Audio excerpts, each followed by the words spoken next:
Bon les gars, comme chaque semaine, on va faire un petit bilan de la semaine qui vient de passer, d'accord? La vie lorsqu'on est au Cameroun n'est pas du tout chose évidente, sincèrement.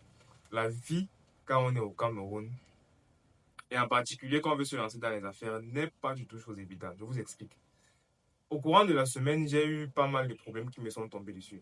Comme je vous ai dit, j'ai mon petit business que je gère ici au pays. Il consiste à réaliser des tableaux portraits que je fais ensuite imprimer sur de la toile et que je commercialise bien évidemment en passant par la publicité Facebook.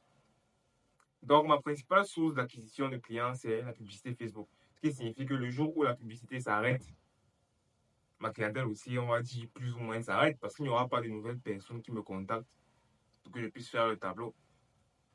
Donc, au courant de la semaine, j'ai eu un problème de paiement. Je vous explique.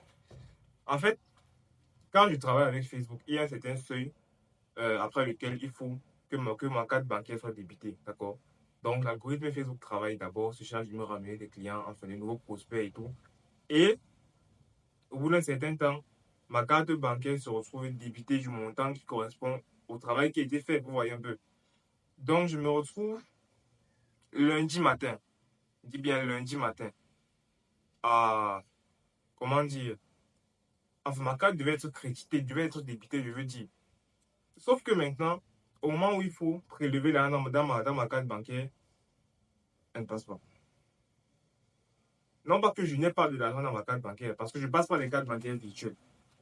C'est le plus accessible en fait. C'est le plus rapide pour pouvoir faire les paiements en ligne sans avoir à se tracasser la tête, sans avoir besoin d'aller s'aligner dans des banques, remplir toute la paperasse qui va avec. Je travaille avec des cartes bancaires virtuelles. Il y a plusieurs applications que j'utilise, avec d'autres applications qui peuvent servir de roue de secours au cas où l'une, on va dire, enfin, ces services soient indisponibles au moment où j'en ai besoin. Donc, je me retrouve là à avoir besoin de faire un paiement de façon urgente parce que c'est le début de la semaine et c'est souvent le début de la semaine qui conditionne le reste de la semaine en termes de vente. Vous voyez, si je loupe mon début de semaine, ça veut dire que le reste de la semaine, forcément, les ventes ne vont pas se passer comme prévu. Donc, lundi matin, je me retrouve là, il faut que je paye, mais je ne peux pas payer. Pourquoi? Parce que les cartes virtuelles sont indisponibles. Non seulement les cartes sont indisponibles, en plus, les solutions de paiement mobile money. Parce qu'on peut recharger la carte bancaire par mobile money, c'est-à-dire acheter des dollars à partir des CFA. Mais je n'arrive pas à le faire. Du coup, je me retrouve à chercher, fouiller de gauche à droite, télécharger des applications, essayer rien. J'ai fait 2 jours, pratiquement 2 jours, sans avoir un seul client de nouveau qui m'a contacté parce que je ne pouvais pas payer. Je ne pouvais pas payer. Et sincèrement, ça m'a côté moral, c'est pas évident à encaisser. Parce qu'on se retrouve dans une situation, il y a de l'argent, on veut bien payer ce qu'on doit à Facebook, mais on ne peut pas payer parce que justement, des solutions bancaires qui permettent de pouvoir gérer ces transactions en ligne ne sont pas opérationnelles. Aucune des trois applications que j'utilise habituellement ne fonctionnait, aucune. Je ne vais pas citer leur nom parce que je ne suis pas là pour faire de publicité, mais aucune des trois applications ne fonctionnait. Du coup, qu'est-ce qu'il fallait faire? J'ai dû retourner, remuer ciel et terre, fouiller, passer même par les cartes bancaires d'amis, vous voyez. Donc, j'ai de l'argent, j'ai les cartes bancaires virtuelles, je n'arrive pas à payer. Je suis obligé d'appeler des amis, passer par leur carte bancaire pour pouvoir faire le paiement. Vous voyez, faire le paiement. C'est pas vraiment évident de faire des affaires lorsqu'on est en Afrique. Encore plus lorsqu'on fait des affaires, on va dire, en utilisant l'outil informatique, l'outil digital et tout. Oui, quelqu'un peut ouvrir sa boutique demain, ouvrir son bar, ouvrir son kiosque, peu importe. On va lui apporter de l'argent physique en cash pour qu'il puisse régler ses factures, faire son bénéfice et tout. Les ventes se font avec le cash.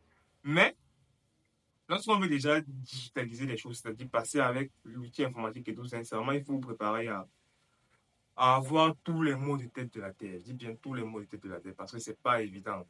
Vous vous rendez compte que faire un simple paiement en ligne, je dis bien faire un simple paiement en ligne, c'est tout un dossier, toutes des équations qu'il faut résoudre pour pouvoir payer en ligne. Dans ce cadre aussi, comment est-ce que vous voulez vous en sortir? Comment vous voulez? Donc, faire les affaires lorsqu'on est en Afrique, lorsqu'on est au Cameroun, même souvent spécifique, parce que je ne pense pas que ce soit le cas dans tous les pays d'Afrique. Certains sont plus avancés que nous. Ça demande une bonne dose de morale, c'est-à-dire avoir une jauge de morale qui soit assez conséquente, assez énorme. Parce que chaque jour, il y aura des choses qui vont venir baisser le niveau de morale, baisser le niveau de morale. Donc voilà, tout ce que je voulais partager avec vous cette semaine.